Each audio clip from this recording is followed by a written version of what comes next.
Today we're working on Brandon's truck. We did a video a while ago about what all we were going to do to this truck, and it got, I'll recap, all new lash adjusters, cam followers, cam phasers, VTC solenoids, VCT solenoid seals, timing chain, tensioners, guides,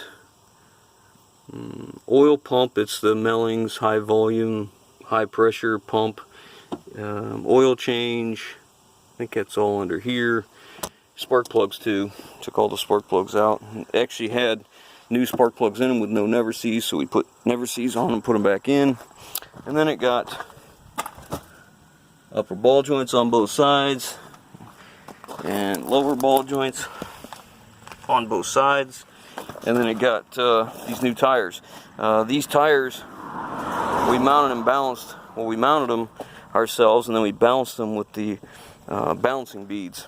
So we saved some money there. We called the shop. They wanted 20 bucks a piece to mount and balance them, so we saved $80. The cost of the beads was like $4 something each tire, so we saved $16 a tire by doing it ourselves. And here's his old tires. And they're just worn out. Now these were much more difficult to get off. As a matter of fact, I think we ruined the sidewall one because it just would not come off of that bead of that wheel. So everything was done. It runs good. It drives good. He had a vibration. He had this weird noise that started a couple days later. And what it would do is, as you're driving, you go to take off, and you get into the throttle, you'd hear this growling, grinding noise, and as you'd lay off the throttle, it'd go away. Well, I know most everybody's going to think, oh, there's something wrong with that motor. Well, that's not the case. What it is, it's in the four-wheel drive. This is what's called an ESOF. It's electric shift on the fly. That door's locked, of course. Let's see if I can open it up.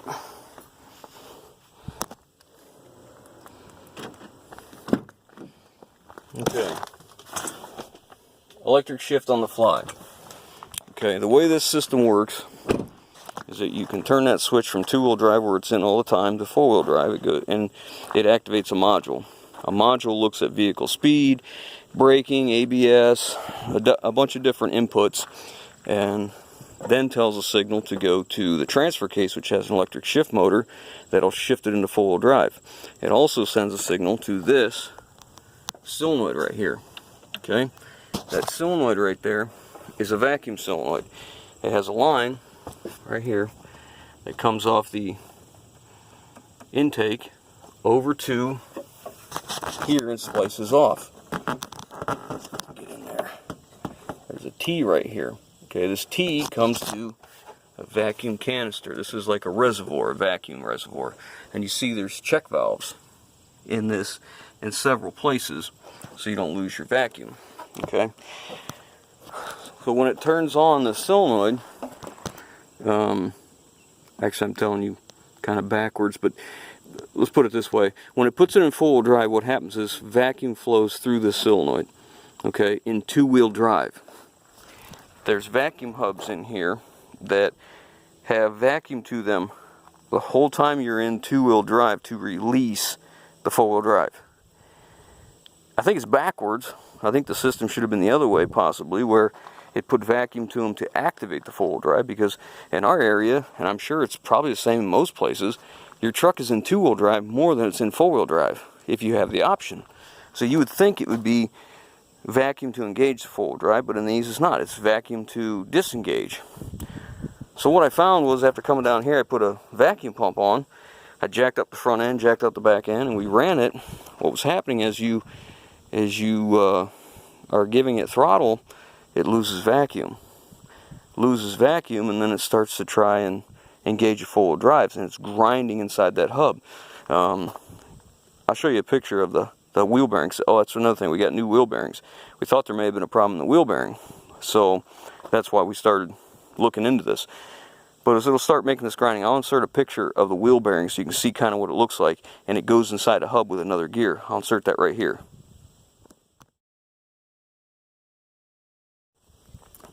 So it was losing vacuum and trying to engage into full drive. So most times that's the vacuum hub there, it just won't seal. The little hub ring that's inside here, it's like cast aluminum right there. You can see it right there. The CV shaft goes in, you can see the vacuum line come across the top of it. So most of the time those just won't hold vacuum. They lose vacuum and they start to engage. Well, before I condemn those, because it didn't have a problem before, but this truck sat for a while, so I started trying to somewhat diagnose it, and I put vacuum pumps on that hub, jacked it up, put vacuum to it. They would hold vacuum just fine, and it would disengage and the wheel would not turn. And the same thing on the other side. So I figured we had a vacuum supply problem, so I came up here, I disconnected our line from the intake right here and ran it directly to the line that goes to the hubs. And it's just water, I think. And it worked fine. So I started looking. There's a reason. We must be losing vacuum somewhere. Look what we found right here. Let me just pull that out. It'll be easier.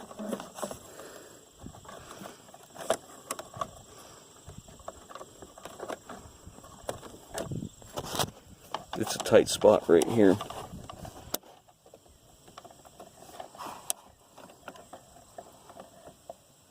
You're just not going to be able to see that, are you? Anyways, the line's damaged. So it looks, let's see if I can get that up there better. It looks like perhaps a mouse chewed on it. Stinking mice. I think Wes says dirty cheese eaters. So we're going to repair this vacuum line here, and I'm just going to cut that and sleeve it and put a piece over it. It's I think it's broke here too. Either that or I just did that possibly, but we're going to repair this. So I guess I'll get that out of there, find another piece of vacuum line and sleeve the two together. We'll get a good part here, put it back together, and let's see if it fixes it. The other concern was we noticed this battery is starting to leak acid, so we're going to get rid of this battery. The vent's not over here for the battery, but you can see it's on the top. It's got a vent here and a vent here. I don't think it's acid. I mean, it looks like it's got marks on it where it's been chewed, not acid, but who knows. So let's fix that and see what we got. I'm not sure, but I'm thinking after looking at this a little better, I think that's acid. Because you can see right here where it's kind of bulged out right there. I don't know. It's possible. I'm not sure, but because that doesn't look like it's been chewed. That looks like it's been melted. I won't focus on that. So, anyways, let's get that little piece out of there. It broke off. Let's get us another section to put on. So here's a parts truck I have. There's a little vacuum line here. It's the same size. It's got the bumps on either side to stop it from coming off. Like we're going to use this. I might be able to use this as a splice. Just take that loose there. Take that end loose there, and I won't have to use vacuum line. I can just use this T as a splice. So let's try that. Did a little more looking on the parts truck and found this one. So it's exactly what we need. So we'll just remove this piece I put in. Put this one in, and it already goes the size we need. So that'll work out. Alright, so it's all hooked up. I see a design flaw here. See, it rained this morning. You see the water comes in here, and that top of this is wet. So I can only imagine in the wintertime what that's like. Pile up, you know, ice pile up in here. It'd be nice if it had something over top of it or move it. I think I may have seen, oh yeah, look, water's coming out of that thing. That's nice. So maybe we'll put something over top of that to shield it. Anyways, that's got that. I have this rear drive shaft out because it's got a bad ball joint. I'll show you what that looks like. Of course, I said ball joint. I meant to say U-joint. This is a staked in U-joint. You see these little spots right here? It's where they put the U-joint and they stake it, but there's also a groove for an outside snap ring. Such a goofy setup. Ford definitely dropped the ball on this. So when you replace this, I'll show you what the factory end looks like. This one's not like it. Yeah, it is. You see the stakes where they push it down, and then you see the groove. The cap sits below that ledge, so when you replace this, you get the replacement one. It comes with a tool that you put in here, and it cuts them stakes out against that cap, and then you can take it out. And then when you put the new one in, you have to put a spacer between the cap and that ring right there where the outside snap ring would go. Really, really ridiculous. Or you can buy a whole new drive shaft for $335 is what my cost is. I think right at $400 is list. Stupid, just horrible design. So this one's been replaced before, so someone's already taken that out. You can get this thing at Napa, this kit. Don't fall victim to Ford and their $130 U-joint kit. You can get it at Rock Auto or Napa. It's about 60 bucks for a decent one. Rock Auto has that, I can't remember the brand, SKY, SKF, I don't know. Whatever it is that Napa uses, it's on Rock Auto for 60 bucks. And it's a kit, so you can ream this out. Comes with the half moon to push the caps out and everything. It's a whole entire kit. Comes with the washers, the snap rings, everything. I ordered one off Rock Auto. There's no sense in paying just a little bit more from, actually I think Napa was quite a bit more. Rock Auto was the cheapest, and it was only going to be a couple days, so that's coming. So we got to change that out. Wish I could find the washers. They must have fallen down. Oh, here's one. Yeah. You can see that's what was on top of the cap in this area here. Like that, on top of the cap, and then the snap ring. And it's like they're convex, concave, whatever. So maybe it puts pressure against it when you put the snap rings in. I don't know, still a ridiculous design as far as I'm concerned. I don't like it at all, but let's go see what we can do on his. I want to see what the hubs are doing. So this is the vacuum line going to the driver's side front hub. So I teed into it with my vacuum gauge. Remember, the way it's supposed to work is you have vacuum to this in two-wheel drive. So I got it over here on the floorboard. Truck's in two-wheel drive. Start it and see what happens.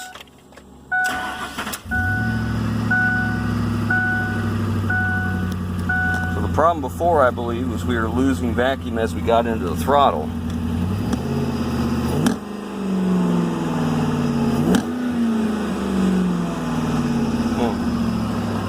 It's holding vacuum now. So then we go into four-wheel drive. Here, you watch the vacuum. We lose vacuum immediately. Now I'll go back to two-wheel drive. Sucks vacuum in. And it doesn't change when I wide open throttle, which is when you would lose most of your vacuum if you were going to. That's why they have check valves in that reservoir, so it has enough to hold this all the time. So we may have this fixed. So now what I'm going to do is jack up all four wheels, get it on the ground, secure it, and run the wheels, see what happens. Rear drive shaft is out, so I put a plug in the end of it so we don't lose all our transmission fluid, because it's a slip yoke in the transfer case. I got the front end up. There's no drive shaft. I got the wheels chalked. Don't do what I'm doing here. Don't do this at home. Alright, so we got that in two-wheel drive. Brake. Okay. We still got, we're in drive.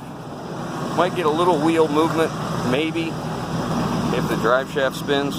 The rear one, just because the transfer case may voluntarily spin.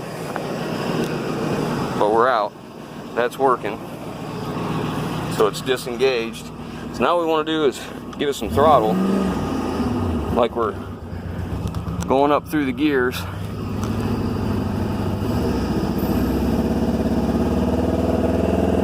We're in D-rate mode because I got the drive shaft out and I got check engine lights and all this crap going on because the rear drive shaft's out. The front wheels are not going to move. We're in four-wheel drive, you know, or we're in two-wheel drive. It's seeing ABS on the front. Not moving on the rear, not moving on the front. We have output sensor speed working because our cluster works. the wheels aren't moving. So we're going to have all these lights on now that I'll have to deal with. But now we're going to put it in neutral, hit the brakes, shut it off, because I want that to go into park. I want the transfer case and transmission to stop spinning. Okay. Now we're in park. Now I want to go into four-wheel drive. So I'm going to click it up. Now we're in four-wheel drive. Put on the brake. In drive. No vacuum.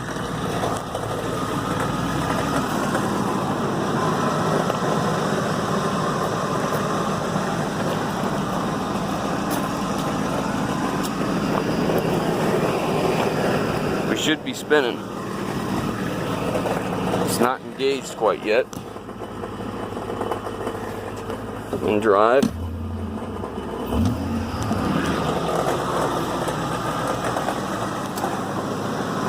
So neither front wheel is engaging now. I have the drive shaft in. I wonder if it's the rear drive shaft isn't turning, so it won't engage the transfer case. I guess we'll have to wait for the drive shaft to test it completely. But the hubs are working like they're supposed to. Neutral. Two-wheel drive. Back to vacuum. So we'll get the drive shaft in and we'll retest it. Kind of an odd system, you know, to put vacuum to it to put it in two-wheel drive. However, before when we jacked it up and we had the back wheels off the ground, all four wheels would spin in two-wheel drive. So we may have fixed that problem. I don't know if we fixed all the problems, but let's get the drive shaft fixed next. Okay, no vacuum. See the speedometer moving?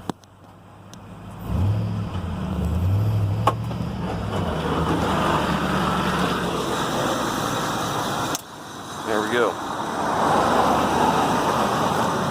There we go. Now, I can hear the dust shield moving a little bit here, rubbing against it. That transfer case still makes a little racket. I don't know if it's low on fluid, maybe we'll have to check that. But you see they're both front wheels are moving. Now I'm going to pop it into two-wheel drive, because you'll see no vacuum. Now I'm going to two-wheel drive. Right there's two-wheel.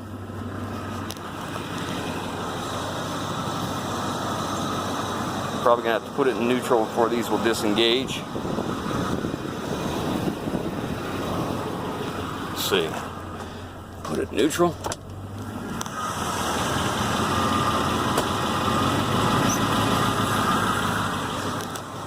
There we go. And they disengage like they're supposed to. Well, at least we got that part fixed. I still didn't get the drive shaft in. All I did was, when it was not doing anything, I shut it off, I looked, I thought I clicked it in full drive, but I didn't have it all the way. So let's get the drive shaft fixed. So I have to interrupt this here because in that test you just saw, what you didn't see is I cut the camera off before I went back in and put it back in drive. So what I had done was put it in neutral to disengage the hubs, waited for them to stop rolling, put it back in drive, and just to make sure that it was doing what I wanted it to do, what I thought it should do, I did it again. I put it in four-wheel drive, went through the gears, and then popped it in two-wheel drive, went back to two-wheel drive, popped it in neutral just for a second, went back to drive, and they quit turning. So it was working. So now we'll go back to the rest of the video.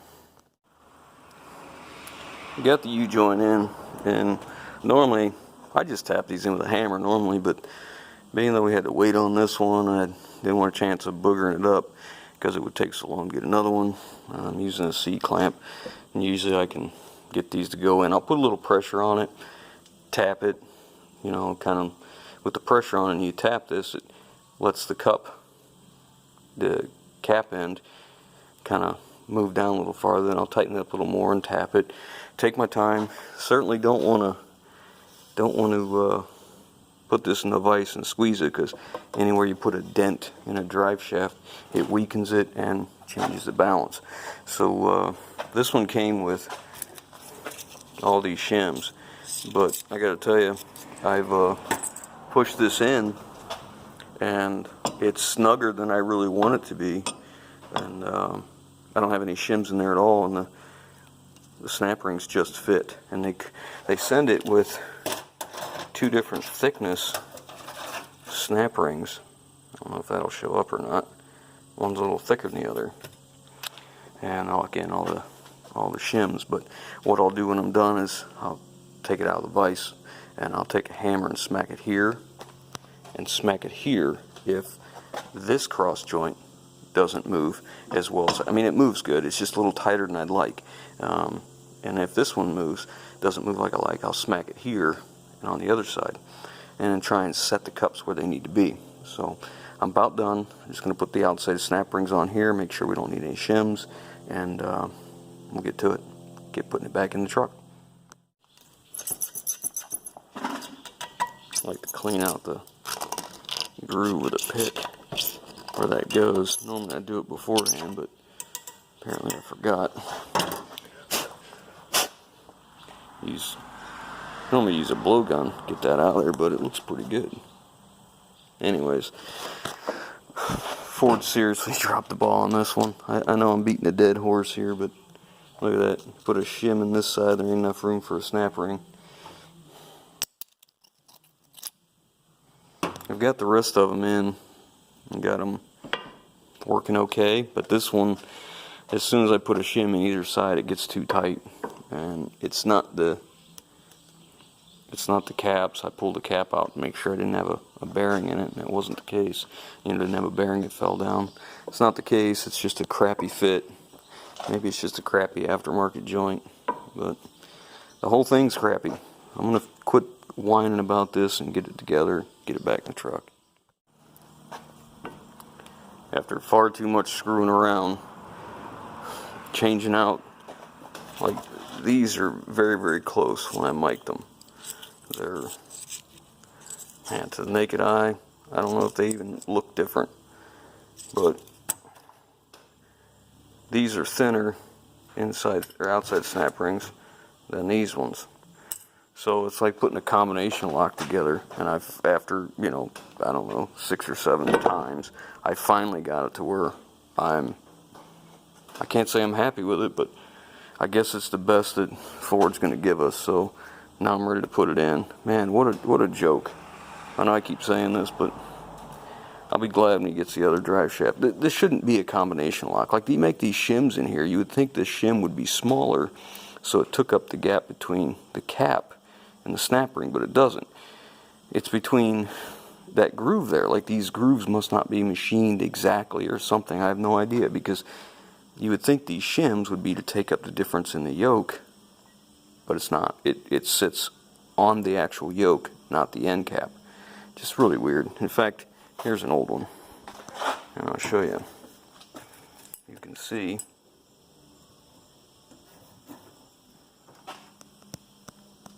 how it's larger than the cap. Ridiculous. Anyways, hopefully we don't have to do any of this crap again anytime soon.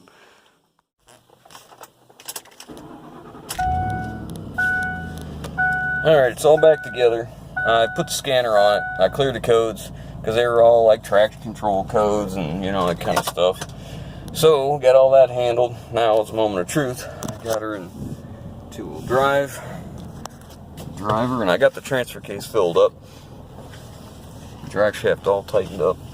And now before, what this would do is, as soon as you would like jump into the throttle and raise the RPMs, you'd hear this horrible grinding noise.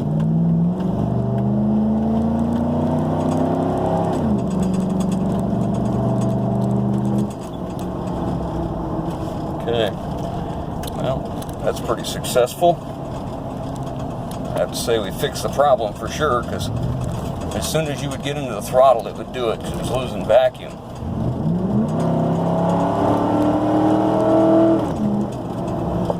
Well, I'll tell you what, this truck runs a ton better since it's got all that timing components, especially since the timing chains look to be almost 2 teeth. I think they were 2 teeth off on the cam gear from where they were supposed to be. So he should be getting better fuel economy and have more power. But anyways, no check engine light. doing good.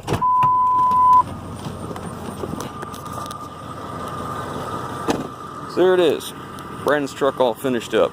I'm going to say it's a success. I'm going to drive it a little more, put some miles on it, go into four-wheel drive, two-wheel drive back and forth a few times, but for all intents and purposes, we're going to call this done. If you guys like what we're doing, give us a thumbs up. We appreciate it. Leave your comments down below, guys. We'll catch you on the next one.